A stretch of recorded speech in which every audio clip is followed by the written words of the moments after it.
so said ya we can see some ebro e won kwantana no se from Eugene Kwame Ananes posting ni nyina e bo mi ti dom na de dwumade no e be som ene anopai e won kwantana ne so Black Adaroma dwumade no e live e wo Facebook enti sewa wo Facebook a wo benya dwumade ni bi ahwe e ya Primso Radio on Facebook Primso Radio on Facebook okwa no like page no e de amaye o like no na wo share na fe live video na e twagu no o comment no ato ase e be kenkan ni nyina e de amawo yensensem na se dia na e ko eya Ghana Football Association no asiye e se ena top referee said dem no anwuram de tu dwa no referees instructor ni din e de eya Lim Ki Chong opanyin enra ana oba Ghana seze bibia e kwaso kama e de ema no na ni nyina referees training workshop omo hwe na omo organize ama Ghana Premier League coach referees no na bibia akonkan de ama omuntie na workshop no hyasie wo Ghana soccer of excellence Ghana man soccer of excellence pram na ese bibia akoso kama ntie na Ghana Premier League referees no omo nyina boademu ho no na ese workshop no empanimfo de omafa entitiemu training mu na niema akonkan de amamu sene be ya ekwan omofa so officiate gate ekwan a omofa so edi omuduma abra games ekoso no niema be konkan na bibia enso ayekama de amamu ntie na ade se 9 am anopa adwumade no esase wo Ghana Man Soccer of Excellence pram na se no de ba ye de ho nsem no ma na club licensing board nra ye de tumani manwumre no sa division 1 venues a omo submit ya no ni nyina na ye 38 na 38 no emu meche emu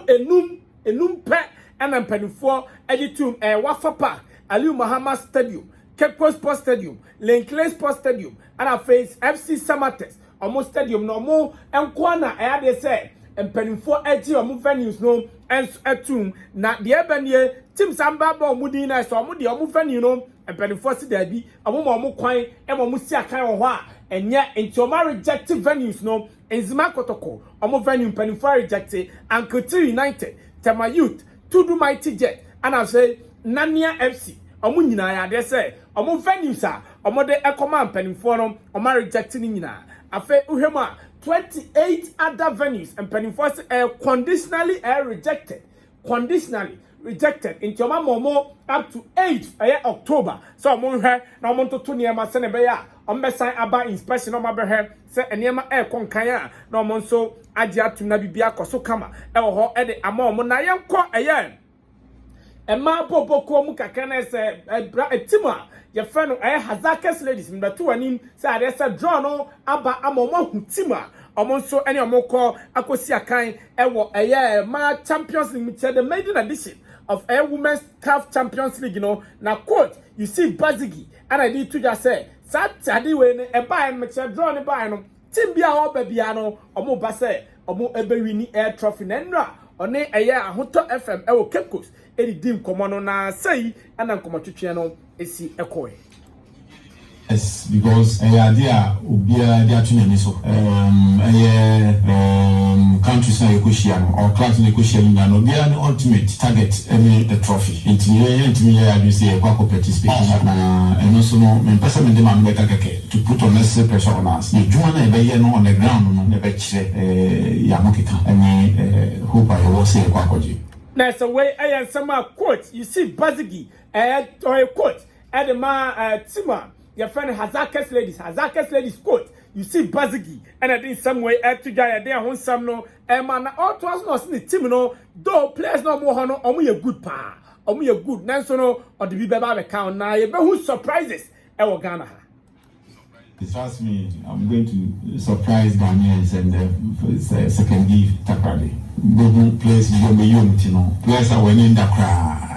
Mutia, always say yes, me scouting, me holistically, me to me bopa na mashe, na honey media player win. Now this particular player now, Obeshahan Mabogwami, that they are the type of players and about with my position 85 to 90% true for now. This is the current plans. Way I am some quote Emma has secondly Hazakes Bobo Kono. You see Bazigi at the two da. Yadia Hon Samni be air mount. Oh, Jumadians na young Kafa say Emra reporter Eba and it's a cry house of folk. Omukema, Omune Club the Kamsa. And so a boy met a club the industrial the Kamsa.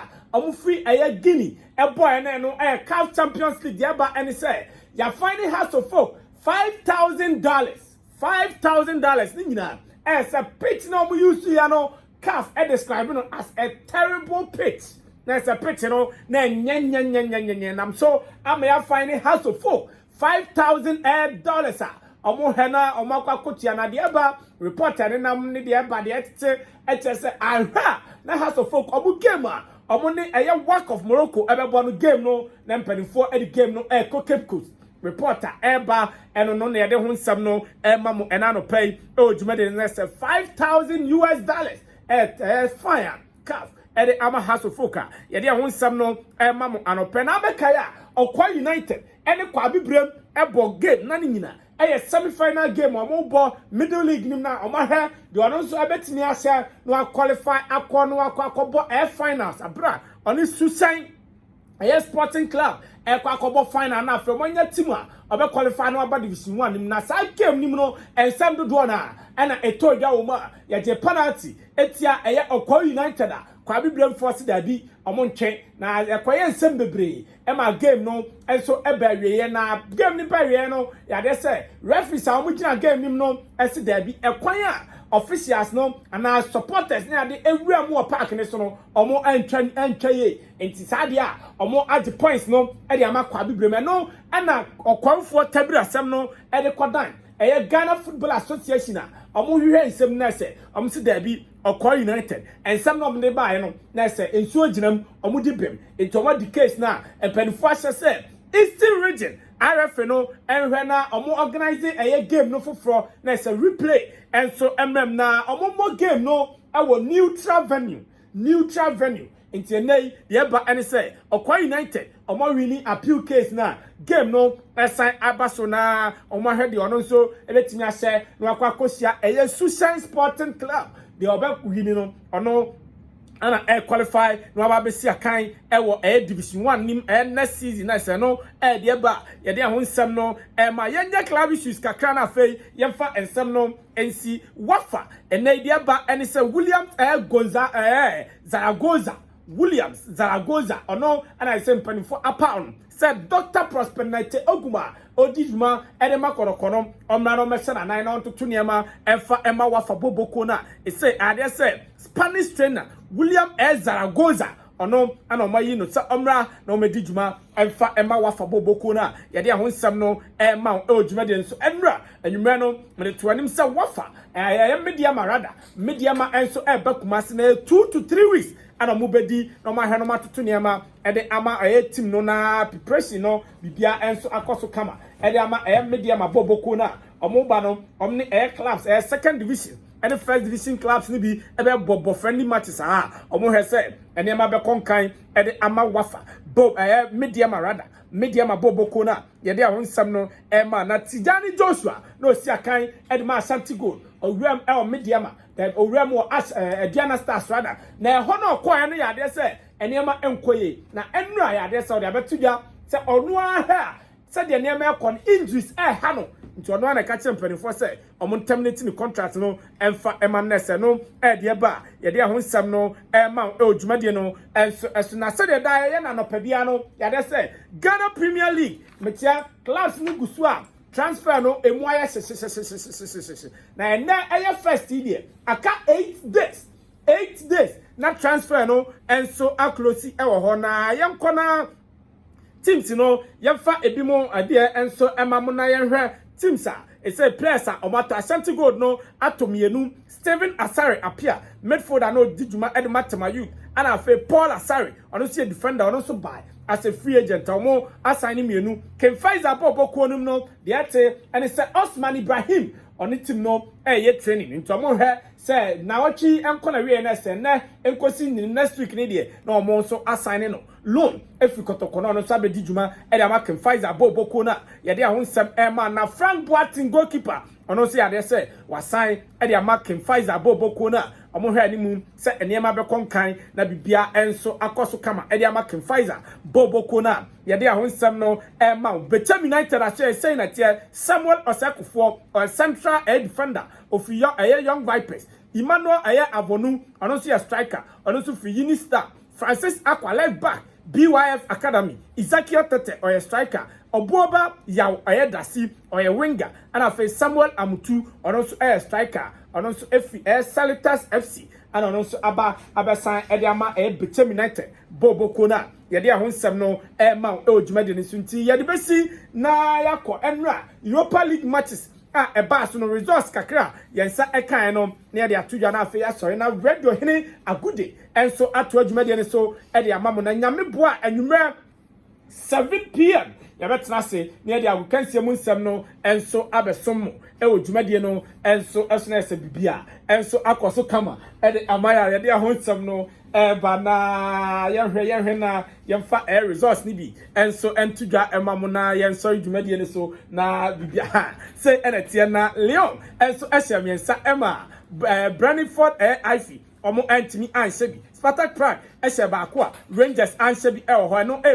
group B no rest of that na fie ehye baako ema Monaco enso ehye baako Stockholm Grass ehye baako ema PSV and Hoverbion enso ebese eka no enan ema mutimu baako group C Liga Warsaw etna fie baako a Leicester City enso ansebi Napoli etna fie mienu ema Spartak Moscow ebe so mo economy ensa eno de PM honom na group D no say Fenerbahce etna fie ma Olympiacos enkofowi enra omo se niema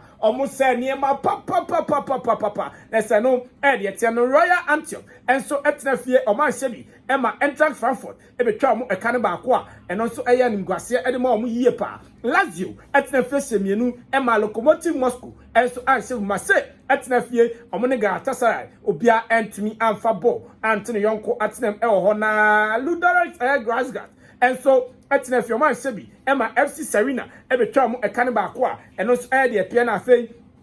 SC Braga enso tena fie miensa ema FC Midtjylland etimu baako Celtic etna fie ema Bayer Leverkusen ebe se no ekane nan a ono nso entumi antibi ho Ferencvarosi etna fie baako ema Rebetis ese no emiensa Genk etna fie wansebi ema Dynamo Zagreb ese no ekane miensa West Ham etna fie mienu ma Rapid Wien enso entumi ansebi honma eno de ba ye de ahonsem no ma ojumade nso na enura ade se Ghana ni abranche friend Kamaridin Sulemana abranche ni si form OC form papa abra mo nso eto a yetima ye friend Vitesse Ahem ekosha mo ekan mienu a omo etimu ba ko na se Ghana ni abranche no enso Rene Osego na se no de ba ye de ahonsem no ma ojumade nso nti ye de besi na radio